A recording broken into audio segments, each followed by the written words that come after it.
নজর রাখবো দক্ষিণ চব্বিশ পরগনার দিকে। কাকদ্বীপের মৎস্য বন্দর এবং ফ্রেজারগঞ্জের মৎস্য বন্দর, এই দুটি মৎস্য বন্দরে দুটি ড্রাই ডক, এই দুটি সরকারি যে ড্রাই ডক দুটোই অচল থাকায় সমস্যায় পড়ছেন কাকদ্বীপ এবং ফ্রেজারগঞ্জের মৎস্যজীবীরা। আমাদের সঙ্গে রয়েছেন আমাদের প্রতিনিধি বিশ্বজিৎ হালদার। বিশ্বজিৎ, ঠিক কি কারণে এই ড্রাই ডক গুলো বন্ধ হয়ে রয়েছে?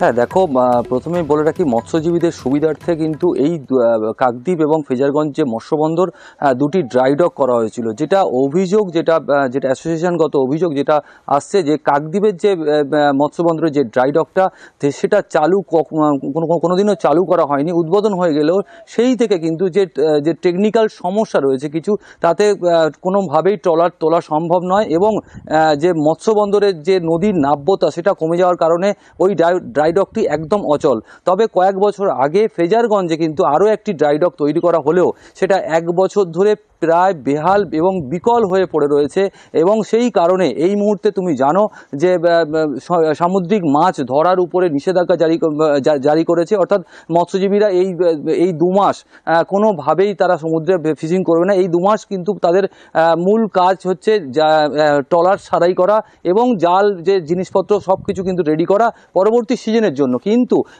এখানে দেখা যাচ্ছে যে ফ্রেজারগঞ্জের যে ড্রাই ডকটা সেটা বিকল হয়ে থাকার কারণে তারা কিন্তু চরম সমস্যার মধ্যে পড়েছে। অর্থাৎ এই ড্রাই ডকগুলির মাধ্যমে ট্রলারগুলিকে কিন্তু নদী থেকে ডাঙায় তোলা হয় এবং সেই ডাঙাতে সেই ট্রলার রিপেয়ারিং করা হয় এবং সেই রিপেয়ারিং করার পর আবার পরের যে সিজনের জন্য তারা কিন্তু প্রস্তুতি নেয়। কিন্তু এই মুহূর্তে এই ড্রাই ডক দুটি বিকল থাকার জন্য কিন্তু চরম সমস্যায় পড়তে হচ্ছে এবং যেটা অভিযোগ করা হচ্ছে, এই ড্রাই ডকগুলিকে যে পদ্ধতিতে তৈরি করা হয়েছে সেখানে গলদ রয়েছে, যার কারণে ট্রলার তুলতে গেলে কিন্তু বিভিন্ন সময়ে বড় বড় দুর্ঘটনা ঘটতে পারে। সেই কারণে বেশি সমস্যা যাদের পোহাতে হচ্ছে, অর্থাৎ যারা মৎস্যজীবীরা এবং তাদের ইউনিয়ন, অবশ্যই তাদের তরফে কি বক্তব্য দেওয়া হলো শোনাবো। এই মুহূর্তে আমাদের সরকারি সিস্টেম অনুযায়ী আমাদের যে 61 দিনের ব্যানফ্রড সেটা আমরা সকল মৎস্যজীবীরা আমরা বন্ধ করেছি এবং আমাদের সব ট্রলারগুলো এখন আমরা যেখানে যেখানে রাখার সিস্টেম তৈরি করেছি সেই জায়গায় আমরা রাখতে পারছি না। ড্রাই ডকটা পলি পরে পুরোই অকেজো হয়েছে, একদমই ড্রাই ডকের আমরা কাজ করতে পারছি না।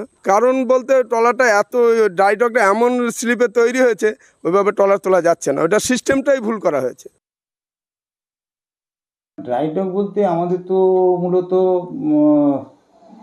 কাকদ্বীপ এবং ফ্রেজারগঞ্জে, এই কাকদ্বীপের যে ড্রাই ডকটা সেটা যখন নতুন হয় সেই নতুন থেকেই তারপর ওপেন হলো।